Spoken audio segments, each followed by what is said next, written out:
So let's talk about foods you can eat to help your belly fat. And I know belly fat's like the favorite thing everybody wants to talk about here on this channel, so I'm coming at it from as many angles as I can to give you as many tools, because a lot of you are gonna look at some of the other videos that I did on belly fat and you're gonna be like, oh my God, those worked for me. Some of you are gonna be like, those didn't work for me. And then some of you are gonna come to a video like this and you're gonna be like, this was the trick.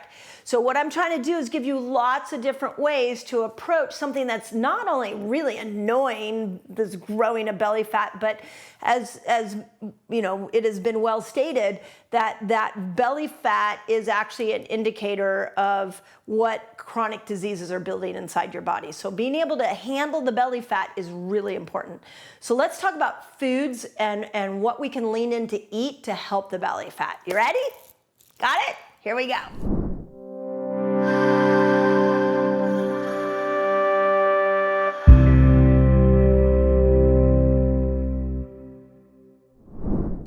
So the first thing, for those of you who maybe are not familiar with my teachings, let me tell you what belly fat is. You know, we look at fat and we tend to think that all fat is equal, but it's not. All fat throughout our bodies, what it is your body needed a place to store excess. And sometimes it stores excess glucose because it doesn't know what to do with it. You're insulin resistant. Sometimes it stores excess toxins because the liver is working really hard to break these toxins down. It doesn't really understand how to efficiently do it, so it stores it in fat. Sometimes you're storing excess cortisol because your life is really stressful and you're making cortisol all the time, so your body put it in your belly. And sometimes it's storing extra estrogen, especially those of you that are on any kind of estrogen patches or bioidenticals, or you know, any of you going through the perimenopausal experience where you're really having these big swings in estrogen. So we have to look at the storage of fat and especially belly fat much differently. We can't just put it into one category.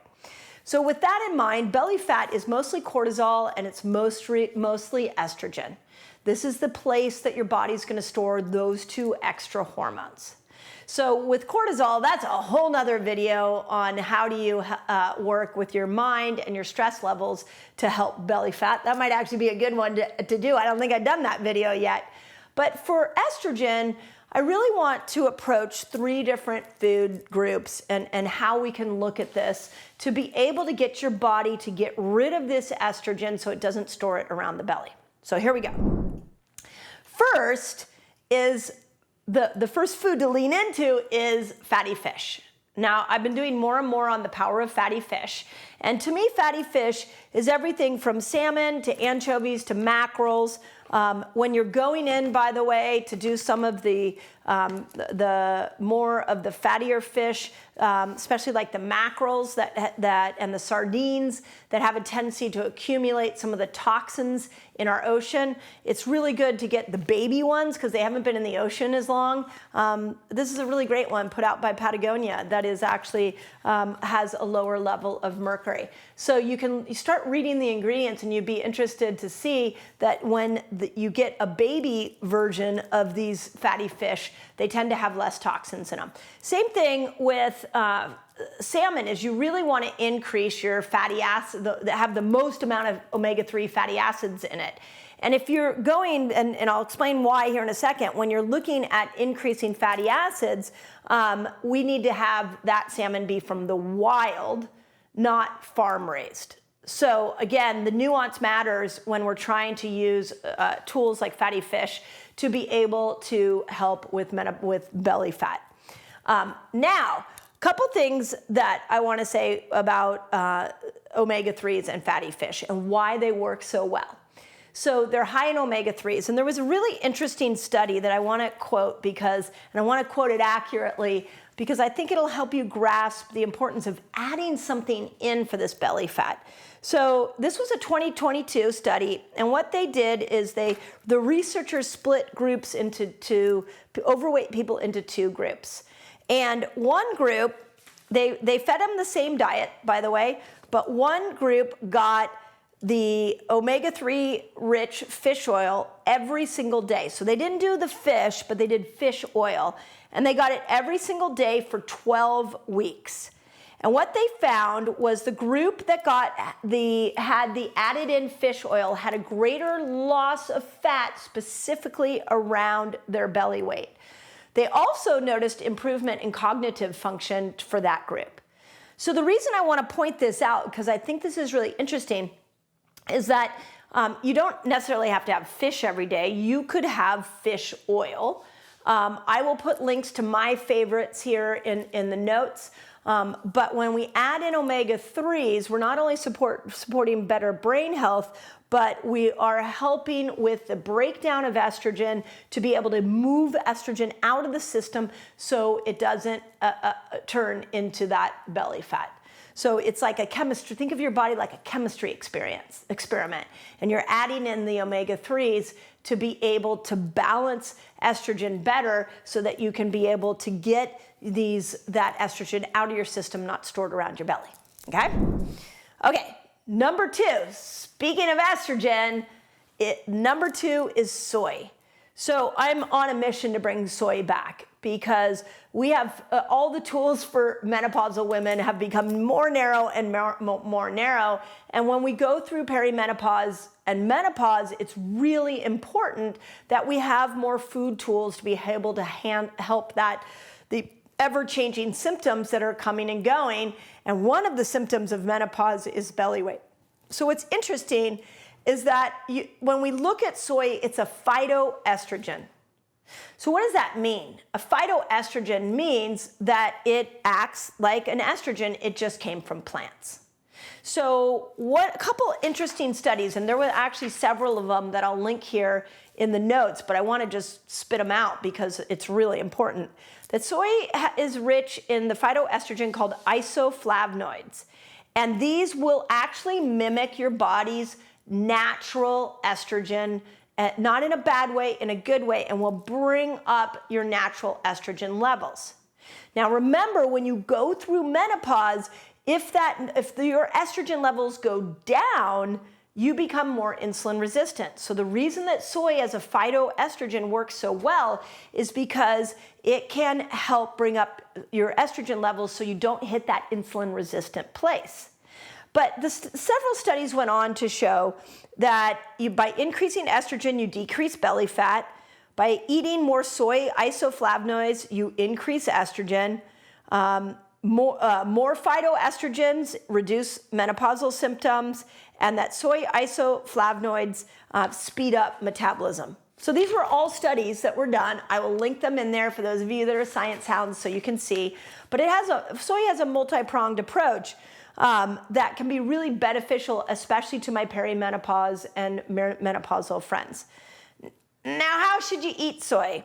So for me, I love edamame. So you want to make sure it's always organic. So as much edamame as you possibly can eat would be fine. And you put a little salt on this sucker, I'm pretty happy. Other forms of soy is tofu. Big fan of tofu because the high protein amount, which go watch the videos I've done on how protein can speed up weight loss. Tempeh is a great form of soy. Miso is like a miso soup is great for soy. What I'm not a fan of is soy milk, just so we're clear. Because soy milk tends to be so highly processed that it spikes your glucose. So that would be the one soy that I typically shy away from. But number 2 is let's add more soy back in.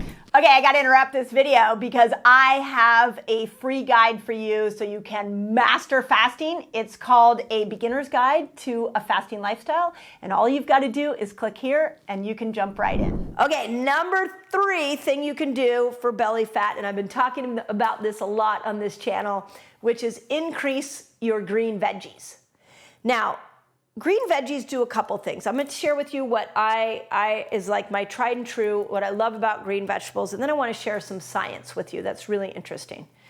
So think of these green vegetables as fuel for the microbes in your gut that break down estrogen. We call this the estrobolome. There are literally bacteria in your gut that break down estrogen, and they need food. And what they want you to feed them is green leafy vegetables. So when you eat more green leafy vegetables from a variety of sources, what you're doing is you're feeding these microbes that will break estrogen down. What's interesting is if you don't break estrogen down, you store estrogen. So this goes for the menstruating woman. This goes for the menopausal woman. This even goes for the man who's got the pot belly and a little bit of the man boobs and has been exposed to a lot of estrogen mimickers in his environment, and the body stored it there. So one of the best doors out of all the storage of estrogen are green leafy vegetables. Now, a couple interesting studies that I found was that by increasing, this one was a pretty good sized study. It had over 1,100 people, and they found that increasing fiber intake, so this would be fiber intake, decreased belly fat by nearly 4% of overall body weight over 5 years. Okay, so for context, just to give you an idea, this would be if you weighed 150 pounds, that's 6 pounds of belly fat that you can lose over a 5-year period. Now, I know what you're thinking. You're like, 5 years? What? Like, that seems forever. But when we look at the trends that happen to most people, each year they're gaining a little bit more and a little bit more and a little bit more. So one of the things I love about fiber is not only is it feeding this microbes, but it helps to regulate your blood sugar. So just by having a salad with every meal, you're lowering the influx of glucose, which lowers the amount of insulin your pancreas has to make. You're feeding your microbes that are going to be able to get rid of estrogen. And if you do that repetitively over time, you will see a reduction in belly fat. I think it's a brilliant way to approach something that's very annoying. A couple of my favorite types of greens, I like all different kinds, but I love bok choy, I love chard, I love Brussels sprouts, I love dandelion greens. They're great for liver support. I love parsley. I'm trying to think. Mint. I put a lot of mint in my salad. Any green leafy vegetable I can get my hands on. Myself personally, I don't love spinach. It's just me. But if you love spinach, you can keep eating it. I would say something like an iceberg head lettuce isn't going to have as much of that fiber in it, and it's not going to be as nutritious as some of the ones I've mentioned here. Now, you can look at green juices. So green juices are interesting because they don't have as much fiber. It's just the nutrients that have been pulled out. But if you're looking, like me, constantly to be adding more green leafy vegetables in, sometimes juices can be good. You just want to make sure that you're not adding in the green juice with like a whole apple or pineapple, which is a very, very common way to drink green juice because it doesn't taste so good. So being able to drink the juice that doesn't have the apple can be supportive of the microbiome, can give you the nutrients you need, doesn't have as much fiber, but can also support that long vision that I'm talking about here for losing menopausal belly weight. So I hope that helps. I really am trying to make this simple for you. I know many of you that are losing weight using the principles I have metabolic switching that I'm teaching here. You lose it when you go into the fasting window, but I want to make sure that we're having deeper conversations about the eating window and what we can do to lose weight with the foods that we choose to eat in there. And when it comes to belly fat, we have to bring back the fatty fish, the soy, and the green leafy vegetables. They absolutely are the hero and the antidote to that extra weight you're carrying around your midsection. So, as always, I hope that helps. If you've used upped your fiber and had really good success with it, put it in the notes, in the comments. Let me know. Again, we're a community here, so the more we share tips and tricks with each other, it makes everybody have the potential of winning at the game of health. So, as always, keep believing in yourself, and I hope that helps.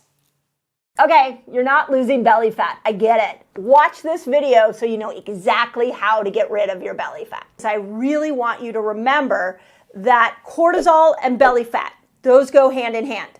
So as your belly is growing, it's not always diet related. It can also be stress related.